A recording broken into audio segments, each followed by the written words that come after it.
Welcome to the Great Awakening Show. I am Joanne, Divine Life Yogini, and on this week's show, we have Alexia Leachman. Alexia's journey began with a personal mission to conquer Tokophobia, the fear of pregnancy and childbirth, leading to a remarkable transformation from fear to fearless. As a business coach, Alexia's pregnancy became a turning point in her life as she chose to heal her tokophobia. And in 3 months, she ditched her planned C-section for a remarkable home birth, a powerful testament to her new self-healing method. Alexia launched the Fear-Free Childbirth podcast, which quickly gained a devoted following in over 180 countries, accumulating more than 1.5 million downloads. She then focused her efforts on aiding women with birth fears, providing self-healing products and programs to help others experience fearless childbirth, just as she had. Her passion for helping women eventually broadened to include addressing anxiety, depression, and OCD, pushing her to develop and refine her innovative head trash clearance method. She published her books, Fearless Birthing and Clear Your Head Trash, to empower women and readers worldwide. UK Health Radio, the station that makes you feel good. Alexia, welcome to the Great Awakening Show. Thank you so much for having me, Joanne. I'm thrilled to be here. It's lovely. It's lovely. With all the wonderful work that you're doing, it's really important. So, Alexia, this is a Great Awakening Show, and I believe that all of humanity are going through a great awakening at this time. And it's an awakening that really affects women, I believe, because I think that, we've been out of balance. Men have been, the controlling factors for many years, but now it's a time for the women that I can see that rising up. How do you see women losing fear and standing up for themselves, and for their children at this time? I think it's critical. As you say, it's a time for women to rise. And I'm really feeling that in my community with the women that I'm working with and the women that are coming into my world to collaborate on similar themes, that is to help humanity raise their levels of consciousness.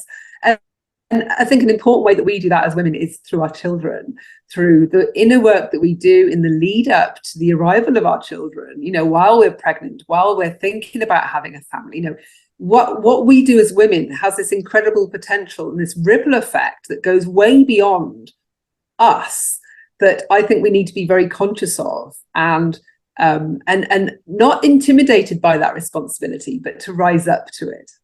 Definitely. It's a time for standing up, that's for sure. And for standing up and speaking our truth. I think this is a time more than ever that women who have always been, in the back, now have to come in the front, now have to speak their truth, now have to, rise up and make changes in this world, because I believe that women, we are connected to the divine in such a way. And, it's our job, we have unconditional love in our hearts. And I think that more women need to be in positions of influence and power and in governments, in political, but to bring that divine love in more so, to stop these aggressions and these conflicts and what is going on in this world. Because, we want peace. We want love for our children. Oh, I lost you there. Oh, really? Sorry. No, the connection went. Oh, yeah, but that's what we want. Women want love and peace for our children. That's what we want. They absolutely do. They absolutely do. But I think in order for us to be able to be the instigator, if you like, or the activator of that peace within our environment, we have to find that within ourselves first, because everything starts inside, And I don't want to have to rehash the Gandhi saying, but it is, you can't change the world until you've done that change on the inside. Because it's only when you've done that work that you are able to really kind of breathe, well, be in that frequency, be in that that vibration that means it's more likely to, you've got a more an ability to really reach far and wide with what you're saying. If you haven't got that piece within, then whatever you say is just going to fall flat. So it's so important that whatever you seek to change on the outside, that you've first done that on the inside. And that means when it comes to speaking up and standing up for what you want, you need to take a look at what it is that you do want, like what is important to you, and where are you maybe not speaking up for yourself in your own life? Where are you not standing up for what you want in your own life? And to start there, because that will be a fertile learning ground for you to figure out how to take that message and take that action beyond your life. You have to start in the here and now, in your immediate surroundings. Exactly. Earth peace through self peace. That's what I believe.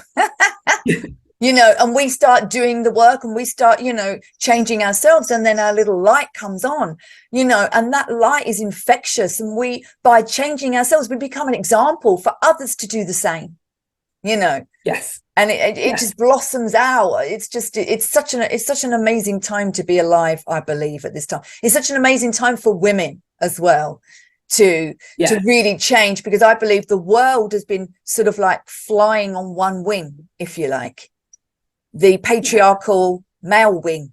You know what I mean? It's now it's time for us to build our wing together through collaboration, through women, through unity, consciousness coming together, not to be above men, to be in unity with them.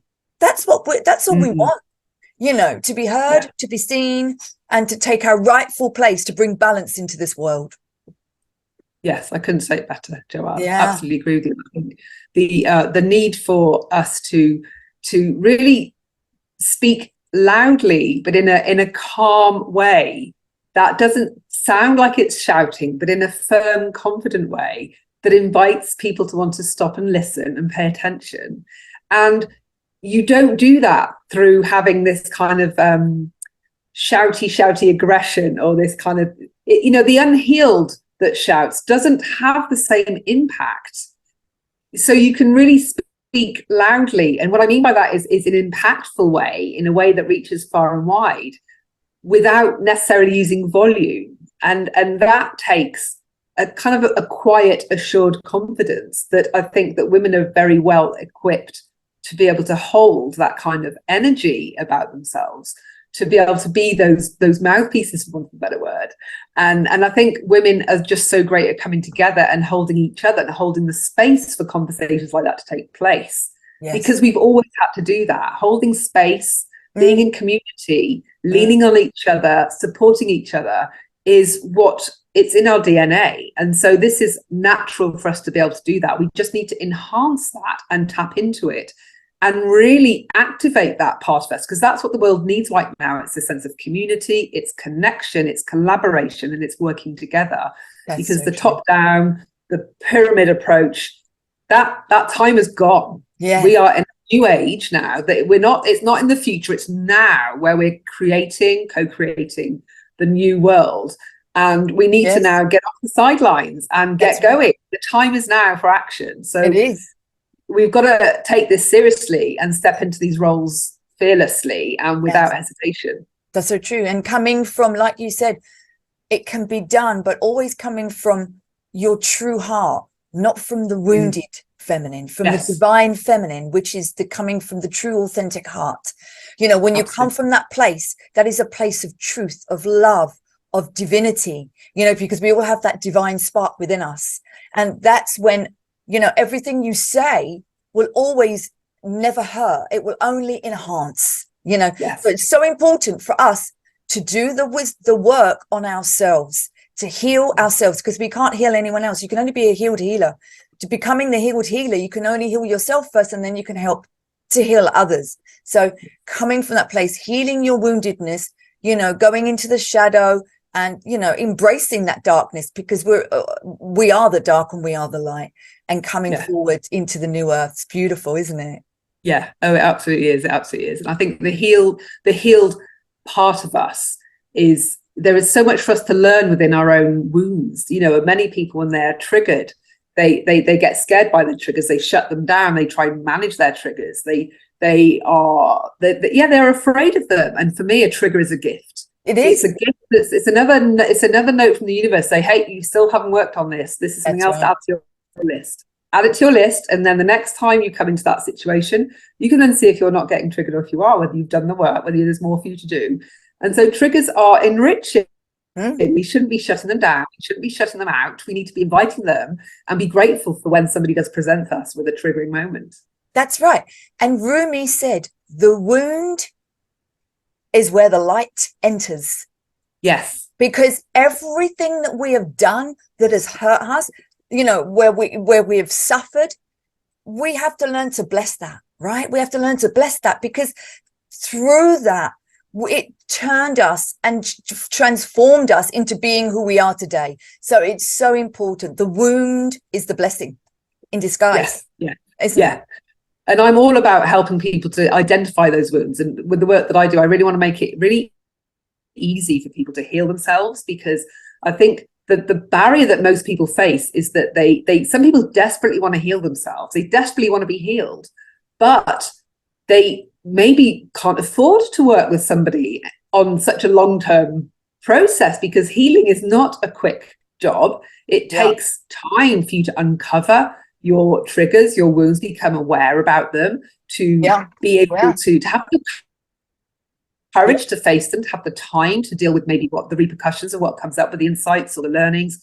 So all of this means that, it might not be always an ideal time for people to maybe make the time for healing, or maybe when the time is right, it might be when they've got time on their hands, but maybe it's because they've just lost their job and they haven't got the money. So we flip between being cash rich and time rich, but maybe when we're cash rich, we're time poor, and when we're time rich, we're cash poor. So we don't necessarily have the right balance of richness, if you like, in our life to be able to pursue the healing journey. And so I really want to make that easy for people, which is why I've created a self-healing modality, which means that if you want to self-heal and pursue the healing journey path, which is going to raise your consciousness, raise your vibration, so that you can be part of this new world in a healed way, then that's where I want to help people to do that and to achieve that result as quickly as possible, at the pace that they're comfortable with. Yes. And so I think what you're doing as well with women who are fearful of the birthing process. Why are so many women, in fear of giving birth? I've given birth 4 times, and I know it is fearful, but tell us about these fears and what is, how do you say it, tokophobia? Yeah, tokophobia. I've really never heard of that much. I know, which is frightening, because it affects up to 35% of women, and it's the fear of pregnancy and childbirth. Wow. Yeah. And a lot of women suffer it. They've never had kids. I was speaking to somebody else this week. She's in her late 60s, and she was like, oh my goodness, that's what I've had. I didn't know it had a name. And that's why she never wanted children, because she couldn't, because she was so scared. Yeah. And she just had that realization that this is what's been holding. And it also has been showing up, that same fear of birth. She puts down to this fear that the reason why she was never able to significantly birth any projects in her business. So this fear had this massive repercussion for her.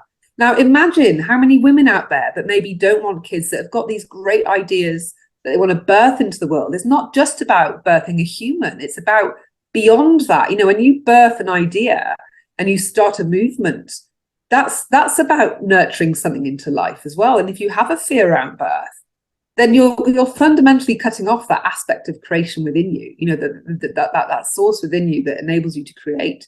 And so these fears have got very profound, far-reaching impact in my view. But back to your question, which is, where are these fears coming from? A lot of these fears for these women come back to our very own birth experience, of which we don't have a conscious recollection of. Who remembers their own birth? No one, right? Well, not no one, some people do, but generally speaking, you don't remember your own birth. And even if you were to ask your mother, well, how was it? And she might say, oh, well, it was fine. That doesn't mean that just because she had a great experience, it doesn't mean that the baby had a great experience. Yes. Now, of course, there are mothers that had traumatic birth. So if the mother had a difficult birth, then the chances are the baby found it traumatic too.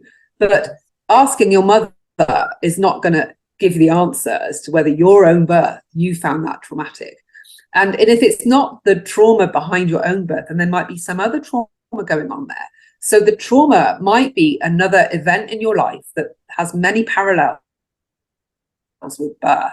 And so for women, that is typically puberty experience. When you think about one of the key things, the fears that women struggle with when they're facing, when they're struggling with tokophobia, is the idea that they're not in control, that their body is in control, that nature is in control, that they can't control any of it. Now, of course, getting your period is exactly that. You don't know how bad your periods are going to be. You don't know how old you are when you're going to get them. You're not going to know in puberty how your body's going to change. The only person that is in control of that, not person, the only force that knows anything there is nature. You don't know if you're going to get big boobs or not big boobs. You don't know how you're going to react and change as a person and become a woman through that experience. And if your mother didn't prepare you for it or help you to manage it as coming through, then there could be a lot of shame, there could be a lot of fear tied into that experience. And I've worked with a lot of women who have had puberty trauma that we need to work with, which has been a huge part of their pregnancy and birth fears. But also that was also tied into their body image issues that they were struggling with, because again, that's typically when women's body changes. So that fed into her weight and body image issues as well, the same event. So these fears are often, when they're very high levels of fear or a phobia, there's always going to be a trauma at the root. So it's trying to figure out what is that trauma, because the likelihood is that the woman doesn't know what the trauma is. That's why tokophobia for many women is so difficult to handle, because they don't know why they have it. It makes no sense to them, especially if they've not given birth before. Then they're like, well, why don't I like holding babies or being anywhere near babies? Why don't I like looking at pregnant women? Why don't I not want kids? Is it fear? Is it because I just don't want to be a mother? Like, what is it? Like, it can be a very confusing condition. And especially when you can't point to an experience going, oh, well, I've got that because of this. Women with secondary tokophobia is when they've had an experience of giving birth or pregnancy. So maybe they've had a traumatic experience and they just don't want to repeat that again. Yeah. So secondary tokophobia is, women that suffer with that are like, well, I know why I've got this because my first birth was blah.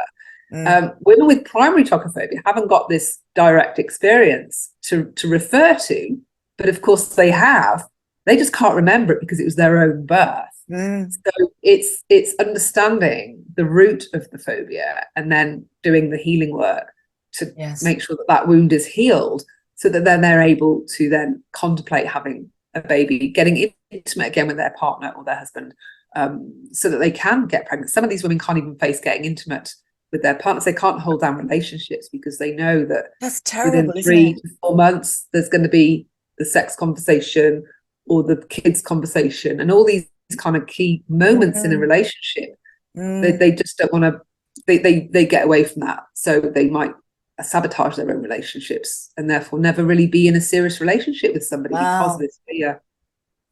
That's really, it's really sad, isn't it? Very sad. And also I think that like it's only been what, 200 years since we've been giving birth in a clinical hospital environment. Less than that, I would say. With all of the awfulness of that, hospitals are not the most nicest places ever to do that. My first one was breech and I had to have, I was in hospital, and then I was going to try and give birth naturally, but then I had to have an emergency cesarean.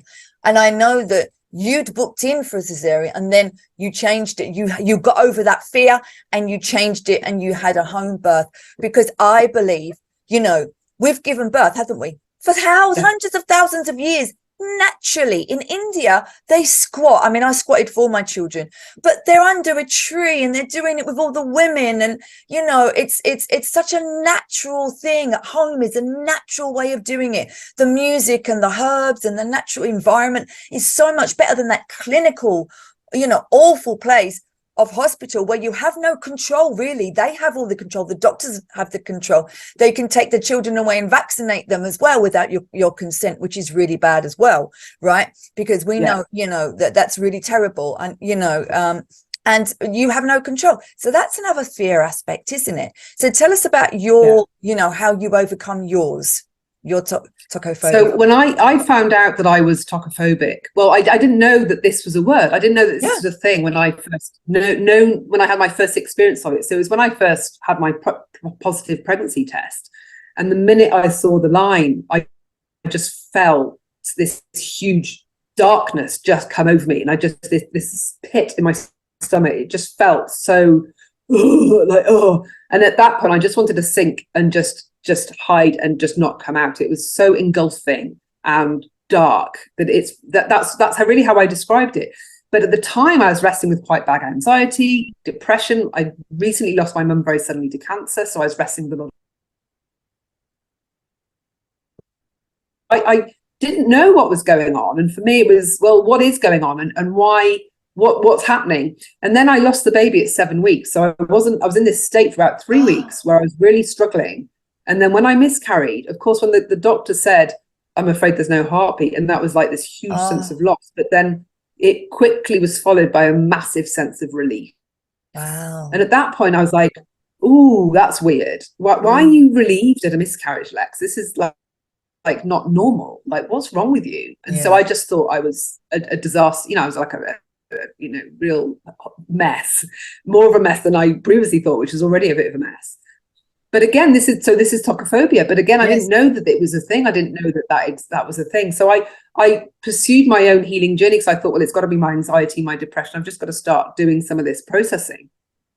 And then I found out I was pregnant a year later, and I wasn't in such a bad place this time because a lot of that work had really helped me. But I was still dead set against, like, the only way I can get through this is if I'm knocked out cold. It's a C-section. I'm given all the drugs. I just don't want to be conscious of that experience. Just cut me open, take the baby out. Wow. And I just don't want to be part of it. But of course, you can't have that as an experience. Even in a C-section, you're kind of awake and exactly present. And so I was faced with this hurtling due date that was coming my way, and I was like, I've got to sort this out. There's no way out of this. Now, some women with tokophobia do choose to have abortions because they are in such a bad place when they're pregnant. That's so sad. That that's what they choose. I've worked.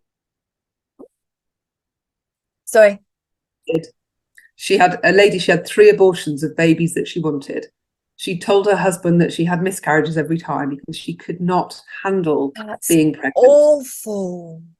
So I mean, I wasn't like that, but I was very much, that's a lot of women do feel that way. And so this is what people maybe don't appreciate about this condition. It's quite difficult to handle. It can lead to a lot of anxiety and depression in women. Isolation. They think that they're alone. They think that because they've never heard of it, they think that it's just them. So that can really exacerbate the anxiety or depression they might be feeling. For me, I was determined. I was like, okay, I've got to sort this out. And as I mentioned earlier, the reason why I really want to help people to heal, especially those that maybe don't feel they've got any money to pay for it, because they perceive there's such a state that this is going to require a huge investment in therapy. That was me. I was faced with a situation where I was like, oh my God, my fears are so great. I've got so much work to do here, and I haven't got the time because I've got to be ready for this baby. So I decided I would develop a way of clearing and healing my own fears. So I did that, and I tested it on myself during my second trimester. And so at the end of my second trimester, I was like, I'm going to ditch that C-section plan and have a home birth. And I knew that decision meant that I knew my fears, because there's no way that I would have think that would be a good idea full of fear. Maybe a vaginal birth in a hospital, but definitely not at home. So, and I ended up having an incredible 8-hour home birth that was just life-changing, because obviously I did it. Yay. Yes, but I didn't really know, deep down inside, I didn't really know. I was like, well, did that work? Did I do anything? Was that just a fluke? Because many women have great births. So maybe I just didn't actually do anything. It was all going to, the doctors all say, oh, it'll be all right in the end. You'll be fine. And they don't validate the fears that women have many times. And so I thought, well, maybe that is just what happens. Maybe I was just fine on the day and it's all okay. So it took baby number 2 to come around for me to be able to test my method, test my approach, test my work, and to really understand whether what I'd done had an impact. And sure enough, I was able to not only improve on my first birth, but kind of really like beyond it. I had a euphoric birth, which was just phenomenal. And my baby was born. She was in the amniotic sac when she arrived and came earthside. Amazing. Which is, I know, amazing and just beautiful. And so as a result of that, there were some women that then started getting in touch with me to find out how I did it. Women that I'd never heard of, I didn't know. They just started emailing me. I don't know if the midwife had said something, but word had got out that I'd managed to turn myself around from this fearful to fearless place and wanted to know how I did it. So this began my work in birth. And so I had so many emails from women that I didn't even know. I decided that the best thing would be to write a book, which is what I ended up doing. So my book, Fearless Birthing, is what I ended up writing. Fearless Birthing, wonderful. So this is, they can read the book and discover the technique that I used through my pregnancy. And so a lot of women have been using this. And as a result of it, the book wasn't ready straight away because I was still breastfeeding my baby. So in the meantime, I created lots of self-healing products that women could use so they could heal their own fears, their own anxieties on their own at home. Because the thing with women that are in that pregnancy journey is that many of them maybe have quit, they're on maternity leave, they're relying on their husband for income, so they don't necessarily have the resources to be able to pay for support in this way. And so that's why it was important for me to create a way for healing to be accessible to women so that they could get rid of their fears and anxieties as part of that journey and not necessarily be having to go to their husband every 5 minutes to get the money. Now, of course, I worked a lot with professional women that came to me for one-to-one help.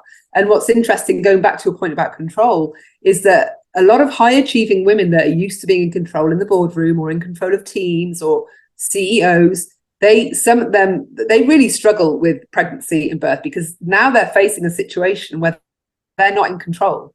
So their inner control freak is really needing some support to help to prepare them, to alleviate their anxieties and to help them to be able to surrender and let go during birth, because that's what the woman needs to do. She needs to kind of stay in control of her mind and her emotional state, but let go control of her body. And that's a very delicate balance that is very difficult to do unless you've done that healing work. So that's what a lot of women came to me for, was that one-to-one support to help them to let go of all this phobia, the fear, the anxiety, so they could prepare and have a fearless birth. And so I spent a lot of time doing that, and it's been such rewarding work with the impact. You know, one thing I've realized is the birth journey, the pregnancy journey, it brings women to the healing table. And that the fears that I work with, they're not birth fears, actually. They're human fears. Fears that men have too. You know, a fear of losing control, a fear of appearing weak, asking for help, being vulnerable. These are things that we all struggle with. But birth and pregnancy forces women to confront them. And actually, isn't that a gift? Because once these women have healed that within themselves, they are that's able something that will stay with them for the rest of their lives. And that's almost like, I believe the birthing process is like a rite of passage. Yes. You know, it's such an amazing, you know, you can heal a lot of wounds just through going through the birthing experience. It's a wound healing experience, just like you said, you know, it's a rite of passage into being, you know, into that beautiful, I mean, it's just incredible, but you have to go there with the right mind and the right heart and be ready, you know, for it. So that's really great. And could you tell us some of the essential steps to prepare for a calm and confident birth? Well, for me, it's all about that emotional and mental preparation. This is preparing, preparing for the birth. Exactly, because you've got to, like, if you've got rid of your anxieties and your fears, then you're comfortable with things going wrong. You're comfortable with things going not the way you want, because you've got that inherent confidence. You never know what's going to happen. Exactly, with birth, you don't know which way it's going to go. So you need to plan for the disaster birth, the one that you definitely don't want. Now, for some, that's a natural, spontaneous birth, because some women want the certainty of a C-section. So if they go into labour soon, that's a total nightmare for them. So they need to prepare for that mentally and emotionally. But there's the woman that wants the vaginal home birth, if she then has to have a C-section, she needs to mentally and emotionally prepare for that. So you need to prepare for the possibilities that await you. so that depending on how things go on the day, you've got that resilience and that emotional flexibility and the mental fitness to be able to handle whatever is coming your way. But you have to start that preparation early, because healing the stuff that stands between you and being comfortable with change, comfortable with things being outside of your comfort zone, with uncertainty, this is the healing that is required, that enables you to prepare. So yes, there's practical preparation, but the biggest job excuse me, is that emotional preparation. Definitely. For me, you know, I'm a yoga teacher, and for me, doing yoga pregnancy all the way up through my whole 8-9 months, even when I was 8.5 months pregnant, still standing on my head, still doing all that, doing the meditations, doing the breath work, really helped me, because, you know, in yoga, we're all about, you know, bending and stretching, becoming strong in the muscles. So as I squatted on every other of all three of my births, the first one was cesarean, but I was on the squatting stool, my husband behind me, my friend in front of me with the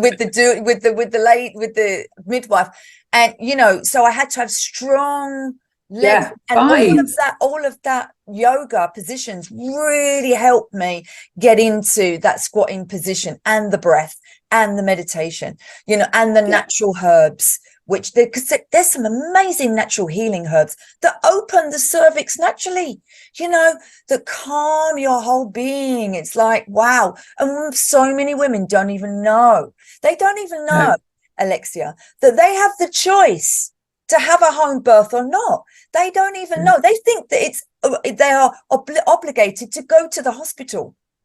You know? In France, I've left the UK now, and I moved to France. And they're not allowed home births in France, and I've just been like absolutely gobsmacked. You will not be able to find a midwife terrible to support you, because they can't get the insurance to do home birth. And I wanted to bring my. I bet a few women do have home births, though. I bet there are, but they need to basically do it without a midwife present. Yeah. So obviously that takes another level of confidence entirely, I think, to be able to do that. Terrible. But I was horrified when I came in. They're very much about the medicalized birth option. A lot of women here are just not educated on the alternative possibilities, and even why you might want to do that. They stay in hospital for 3 days post-birth, but I'm just like, this is insane. You want to be at home with your exactly. And it's so important, you know, the moment that you give birth, you know, in a hospital environment, most times, maybe not so much today, but it's the baby's taken away immediately and weighed. It doesn't even go straight to the mother on the mother's breast, and that immediate bond, you know, it's like, it's just medical intervention. I'm sorry. Thank goodness that we're coming away from that now, and we're getting back to natural healing and natural remedies. Yeah. You know, that's what this Great Awakening is about as well. Not so much big pharma, you know. It's everyone's been woken up to that now in quite a spectacular fashion. That I think, that I think we're now. Well, I think, you know, most people, not most, I'd like to think that most people are on that page, but there's still an uphill battle, I think, for us in terms of all of that. But there's a large swathe of people now that are really really thinking twice before any of that, and really looking for the natural, really growing their own really just going completely the way to try and cut out and these large corporations and companies that have not got our best health in mind, or they just care about money and making, you know, like the big vaccine companies, all they care about is money. You know, we have God-given immune system, and if you eat correctly, you think correctly, and you know, you have a wonderful environment, then your body can heal itself. We are miraculous, we are incredible, you know, but we have to have the environment to be able to do that, you know. And that's so, and I don't, you know, totally, I think because of what's happened with all these vaccines, the childhood vaccination people are just not having them anymore. They're saying no. And I was like one of the first ones, you know. All my children got ridiculed when they were at school because I put my foot down. I had the nurses phoning me, and I said, no, I don't want you to have the vaccine. Sorry, no. And I'm really pleased now, because more and more women, I think, are understanding that, you know, their children are so young, they don't need it, you know. Let's wait till they get their immune system first before you start putting the stuff in. Anyway, but also, please give us a tool, you know, pain-free. Tell us, do you help women, you know, because it is painful. There's no two ways about it, you know. Giving birth, you know, is is incredibly painful, but we can manage that. Give us some tools for that. Well, see, I would say it's not always painful. Yeah, not always painful. Yeah. I want to kind of, let's revisit, what do we mean by pain? Yeah. So the thing about pain is it's a very interesting concept, and there's science to support the idea that your fear of pain exacerbates your experience of it. So if you imagine, like when you go and have an injection, or you go to the dentist or birth, if you imagine that you're going to have a really painful experience, and you start being fearful of that experience, and as the fear takes over your body, makes you feel tense, then whatever experience you have will then feel more negative than it would have otherwise. When you enter that experience without the fear of the pain, you don't experience pain in the same way. So it will be a much lower intensity of feeling. So if it is an inherently painful experience, maybe like getting your teeth drilled at the dentist, then you won't experience it to the same level. But if you, let's say for an injection, if you've got rid of your fear of injections and your fear of pain, then you won't even feel the needle going in your arm. Whereas when you're fearful, you'll tense your arm. The fact that your arm is tense is going to make it hurt. Then you're like, So our mindset and how we feel about that experience going in has a huge impact. Now, in the context of birth, it's even more of an impact, because the fear will, obviously, there's your whole body getting involved with that, but there's also your hormones going on. So the minute you are stressed or fearful in birth, you are disrupting the hormone balance. And your muscles contract, don't they? Yeah, when you're fearful, they contract. But you bring adrenaline to the table, and once adrenaline comes barging in, oxytocin and endorphins exit stage left. So they're the ones that keep labour moving, but also provide natural pain relief. Now, natural pain relief in the form of endorphins is the best pain relief you're ever going to get. It's better than man-made stuff. So you absolutely want those hormones to be present.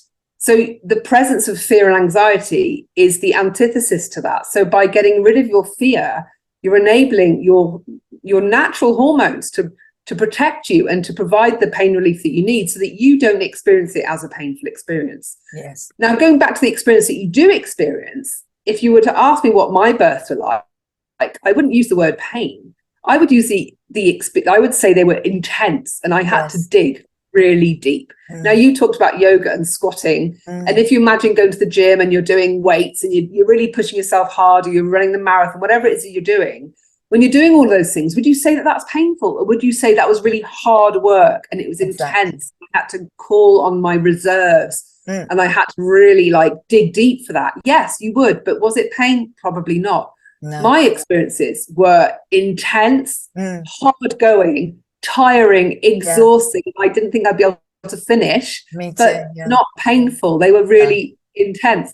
So, and that, I think, was down to working on my fear of pain, working on things that were going to make me fearful during birth, so that when I was in that process, there were no fears and anxieties come through. Exactly. And while I was in labour, I was clearing my fears during labour. And when I was at the point of the baby's head crowning, the baby's head wasn't coming through. And the midwife was like, "What's going on here? Baby's head should be coming. We might need to take you in." And I was like, "There's no way I'm going into hospital. No way." And I went inward at that moment, insight well before the next contraction, and said, "Well, what is it that's what's going on? What am I scared of?" And I realised I had a fear of the pain of the ring of fire, which I hadn't cleared that fear yet. So I went inward and I cleared that fear in between those two contractions. And the next contraction came through and my baby came out. And that was probably allowing your muscles to just surrender, to go. Yeah, that's right. Fear was keeping me tense and was preventing from fully letting go. So by working with your fears, by confronting them, by releasing them in a powerful way, you're able to really work with your body and then basically get out of your way so that your body can do what it knows to do. It's a natural thing. Your body just does it. I mean, childbirth is absolutely incredible. The goddess, made us in this way. And it's just incredible that it does it naturally. We don't have to do anything. Well, we have to use the breath. I think using the breath is so important. The breath, that's why in yoga you learn to breathe deeply from the diaphragm, the yogic breath. And it really helps you, with the breath. Mm-hmm. Yeah, I think having something there, like your breathing, like maybe some mantras to focus on, to give you something for your mental mind to keep busy. You just need to keep your mind out of the way so that your body can get on with the job at hand. That's right. If the mind gets involved, that's where you hit problems. So you Yeah. need to kind of make sure you've quietened in the mind, quietened the emotions, the triggers, the anxieties, whatever beforehand, anticipated what kind of things might come up during birth, so that you can kind of do that work ahead of time, so that you're in your best possible place mentally and emotionally and physically by doing the squats. I did a load of squats during my pregnancy as well. I'm not a yoga teacher, but that's one thing I did, was like, I want to make sure my thighs are going to be able to hold the strength. That's and right. yeah. So I'm going to hold that position, because squatting is the best birth. But it's because you know what, but that's why when you go in the hospital, they lay all the women down on the bed. I mean, it's just ridiculous, and when you squat, it's like, it's so good because it pushes it opens up the whole of the hips, and it really helps crown the baby as well. It's just the most. You get the little squatting stool, which is a little stool about this high, and I remember my husband, he was back here holding me this way, and I was just squatting down, and it was just fantastic. And I did all three that way. Oh, amazing. It's great.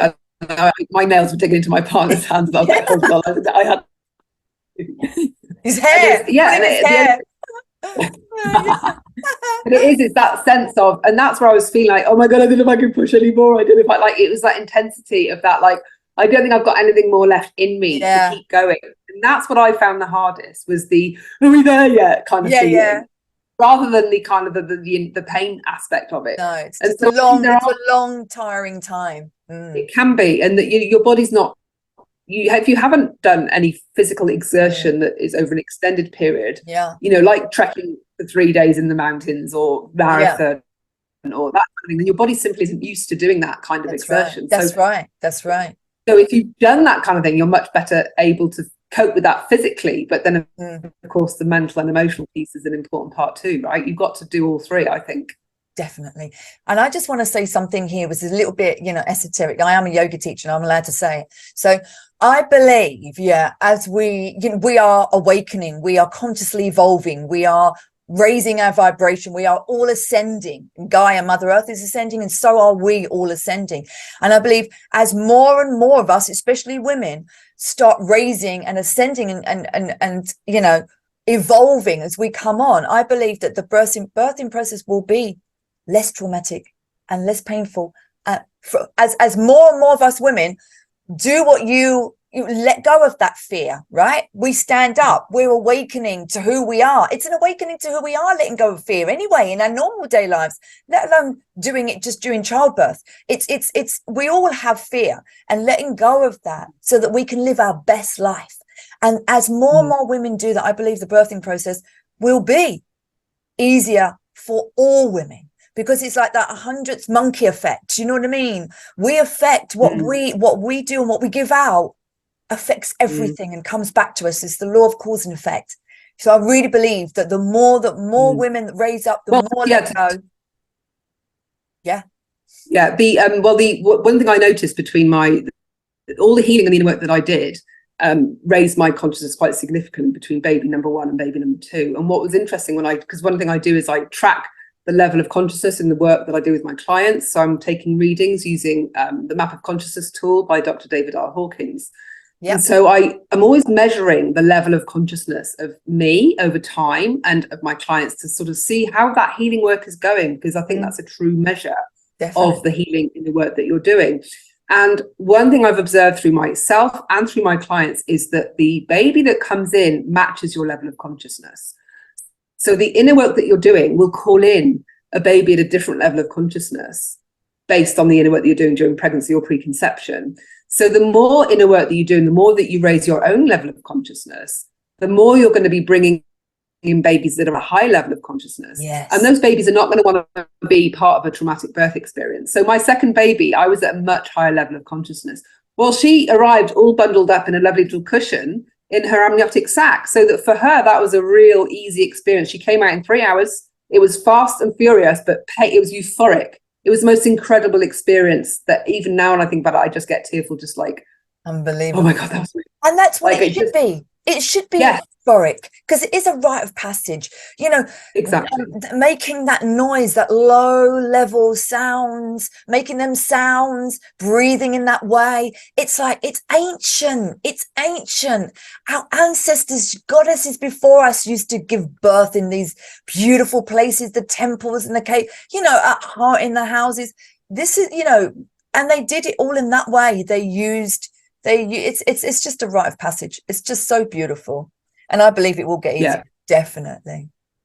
I think it will. I think it's an important part of the as women do raise their consciousness, they are able to tune into that primal part of themselves. Yes, that's what it is. Part of themselves. Yeah. That it will just, you know, enable their bodies to just bring those babies earthside in a way that is best for both mother and baby. That's what we all need. We don't want women walking around with these traumatic experiences behind them and babies born with these fears and phobias because they had a difficult birth and an entry. And also because that carries with them into adulthood. You know, it's trauma, you know, and trauma always plays out later on in your life.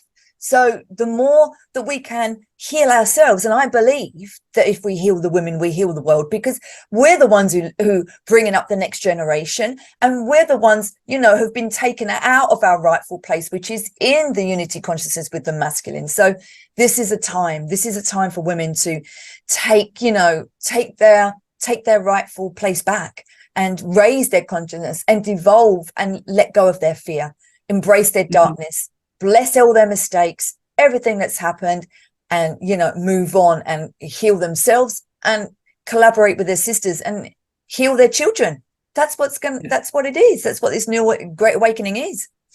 Yeah, it absolutely is. I think being able to heal your kids and help them overcome the anxieties or the fears they have. I know that with the when my daughter was 3 and she was scared about a monster being under her bed, then I would help her to keep that fear. And then when we moved to France, there were massive spiders over here, so I helped with their fear of spiders. Also done fear of dinosaurs.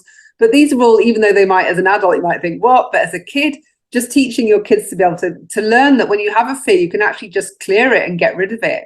And for that to be a simple and very quick experience means that they don't get scared of their own fears. They're almost like inviting them in, like, okay, what's my fear around that? Right, okay, I'm going to sort that out. I know I can deal with this. I know I can overcome it. I know I can jump over it, conquer it, which is a much different perspective to somebody that's like, I'm scared of this and this is how I am and I'm stuck this way. You know, knowing that you can actually conquer this kind of stuff and overcome it and put it behind you is very empowering, I think, for people. And to learn that from a young age is just enables your kids to be a lot more confident. And also healing it within you, you're not passing it down to the next generation. You're not passing it on to your kids, because that's what happens sometimes as well. You know, it's very important. And wow, Alexia, where can our audience get hold of your wonderful help, you know, and your workshops and your courses, and come and have one-to-ones with you? Well, if you're pregnant or on the pregnancy journey, then fearfreechildbirth.com, where you can find my podcast, which is also on UK Health Radio, and any work programs, self-healing products. But if you have a more general head trash support that you want to do self-healing, anxiety, or anything a little bit more broader pregnancy journey, then go to clearyourheadtrash.com, where you can find out more about how to clear your head trash and getting rid of, and then joining healing groups. I've got healing groups and one-to-one programs as well. You can choose there. And what about your book? Is that on your website? Where can we buy that? You can get the Fearless Birthing book on the Fear Free Childbirth site, and then the Clear Your Head Trash book on the Clear Your Head Trash website. Lovely. And of course on Amazon and all the that is wonderful. And Alexia, thank you for all of your work in helping so many women become fearless and give birth in a rite of passage, because that's what it should be, and that's what it's going to be from now. So thank you for being on the Great Awakening Show. Thank you for having me, Joanne. It's been lovely.